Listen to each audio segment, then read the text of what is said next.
जरा सोचिए एक ऐसी महान सभ्यता के बारे में, एक ऐसा समाज जिसके राज आज भी जमीन में दफन है। ये है सिंधु घाटी सभ्यता। हम इनके बारे में बहुत कुछ जानना चाहते हैं, पर एक बहुत बड़ी मुश्किल है। इनकी लिखावट आज भी हमारे लिए एक अनसुलझी पहेली है। तो फिर सवाल ये उठता है कि हम एक ऐसी सभ्यता को आखिर समझें तो कैसे, जिसकी भाषा ही हम पढ़ नहीं सकते। ये वाकई एक बहुत बड़ी चुनौती है। इसका जवाब छिपा है उन चीजों में जो वो अपने पीछे छोड़ गए। उनकी कला, वही उनकी आवाज है जो हजारों साल बाद भी हमें उनकी कहानी सुनाती है। तो चलिए आज उनकी कला के जरिए ही इस कहानी को समझने की कोशिश करते हैं। तो शुरुआत करते हैं उनकी सबसे मशहूर और शायद सबसे रहस्यमयी कलाकृतियों से, यानी उनकी मोहरों से। ये देखने में भले ही छोटी हों, पर अपने अंदर न जाने कितने बड़े बड़े राज छिपाए हुए हैं। अच्छा, तो एक आम हड़प्पा मोहर दिखती कैसी थी? सोचिए कोई 2 बाय 2 इंच की एक चौकोर तख्ती जो नदी के पत्थर, जिसे स्टीटाइट भी कहते हैं, से बड़ी ही बारीकी से तराशी गई हो। ये सिर्फ पत्थर के टुकड़े नहीं थे, बिल्कुल नहीं, ये उससे कहीं ज्यादा थे। और कमाल की बात तो ये है कि इन मोहरों का इस्तेमाल एक नहीं बल्कि कई कामों के लिए होता था। ये व्यापार में लेन देन का एक तरह का सबूत थी, तो वहीं बुरी नजरों से बचाने वाला तावीज भी, और तो और शायद बच्चों को सिखाने का एक जरिया भी। ये अपने आप में दिखाता है कि उनका समाज कितना व्यवस्थित था। मतलब व्यापार, आस्था और शिक्षा, सब कुछ एक छोटी सी मोहर में समाया हुआ था।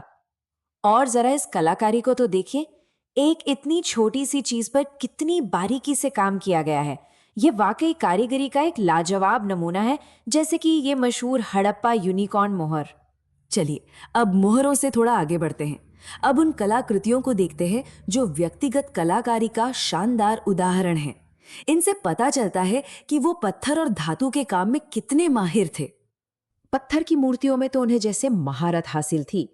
इस दाढ़ी वाले व्यक्ति की मूर्ति को ही देख लीजिए, ऐसा लगता है मानो कलाकार ने बेजान पत्थर में जान फूंक दी हो। हर छोटी से छोटी डिटेल का कितना ध्यान रखा गया है ना? लेकिन बात सिर्फ पत्थर तक ही नहीं रुकती। वो धातु की ढलाई में भी उस्ताद थे। और इसके लिए जानते हैं वो कौन सी तकनीक इस्तेमाल करते थे?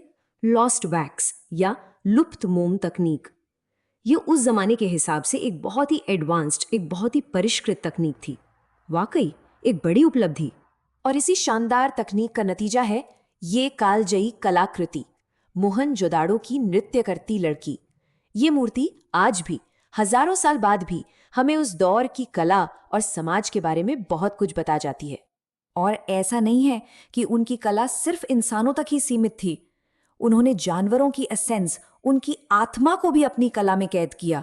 चाहे वो सिर उठाए भैंसे का दमदार अंदाज हो या फिर बकरियों की चंचलता, सब कुछ एकदम सजीव लगता है।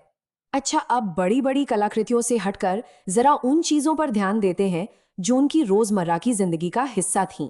इससे हम उन लोगों से, उस सभ्यता से और ज्यादा जुड़ाव महसूस कर पाएंगे।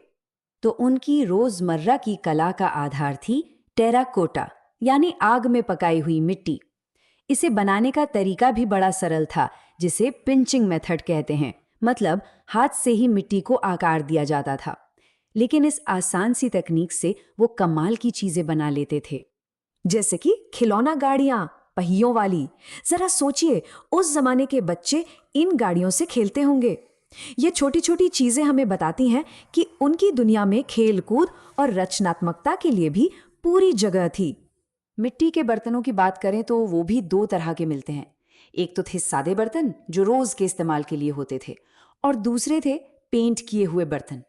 लाल रंग के बर्तनों पर काले रंग से खूबसूरत डिजाइन बनाए जाते थे।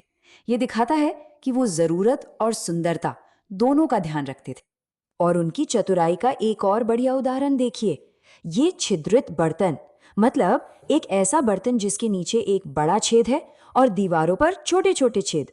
डिजाइन कितना सरल है पर कितना कारगर।